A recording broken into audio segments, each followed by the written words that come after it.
یہ special program ہے وہ بچوں کے لیے ہے، تو بچوں کی دادی نانی کے روپ میں خوبصورت شخصیت میرے ساتھ موجود ہیں، اور وہ ہیں کون ہے جی؟ ہربل دنیا کی رانی آپا، اور میں کہوں گی دادی نانی کا ایک خوبصورت نعم البدل۔ السلام علیکم۔ وعلیکم السلام۔ کیسی ہیں آپ؟ الحمدللہ بالکل ٹھیک ہوں۔ بہت ہی اچھا سا آپ نے میرا انٹروڈکشن کرایا، اور بہت اچھی لگی مجھے آپ کی یہ بات کہ اب دادی اور نانیاں کہیں گم ہو گئی ہیں، کیونکہ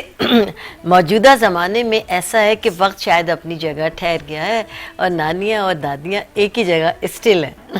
تو اس وجہ سے ذرا سے ہمیں پرابلم ہوتی ہے کہ ہم کہاں ڈھونڈیں، کہاں جائیں۔ بہرحال وہ ہمارے بہت قریب ہوتی ہیں، بس اب تھوڑے سے فیملی کا جو اسٹرکچر ہے وہ اس طرح کا ہو گیا ہے کہ بڑے تھوڑے سے دور ہو گئے ہیں اپنی فیملی سے، اس لیے سپریشن کا ہو گیا ہے کہ بچے شادی ہوتے ہی علیحدہ گھروں میں چلے جاتے ہیں، تو پھر ان کے ساتھ جو یہ پرابلم ہے جو ساری زندگی ہے ہر ایک کے ساتھ ہے، ہر ایک کے ساتھ ہیں،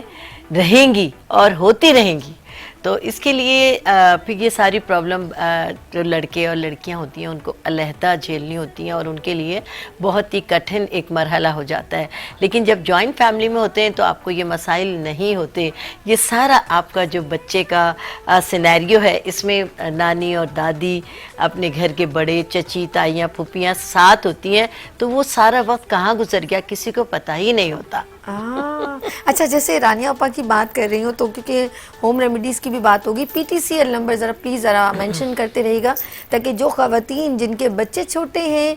6 مہینے کے ہیں، 1 مہینے کے ہیں، 3 سال کے ہیں، 2 سال کے ہیں، ان کو اگر کوئی بھی کوشچن پوچھنا ہے اس ٹیوزڈے کو، میں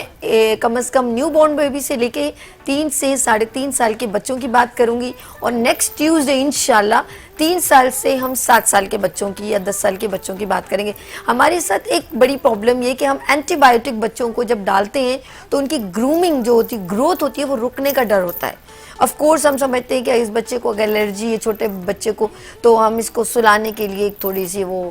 دوائی دے دیتے ہیں تو سو جاتا ہے، یا کوئی بھی ایسی میڈیسنز جو ایک بڑا بندہ یوز کر رہا ہے، ہم خود سے سیلف میڈیکیشن کرتے ہیں، تو آپ کو پتہ نہیں ہے کہ ایلوپیتھک میڈیسن ذرا ہیوی ڈوز ہوتی ہیں جو بہت ڈینجرس ہوتی ہیں، تو بچوں کو یا تو حکمت والی چیزیں یا ہومیوپیتھک میڈیسنز کو زیادہ پریفر کرنا چاہیے، وہ زیادہ نقصان دینے ہوتی، تو ہم نے بالکل ان تمام باتوں کو مد نظر رکھتے ہوئے ہمارے ساتھ یہاں پر ہومیوپیتھک ڈاکٹر سمیرہ موجود ہیں۔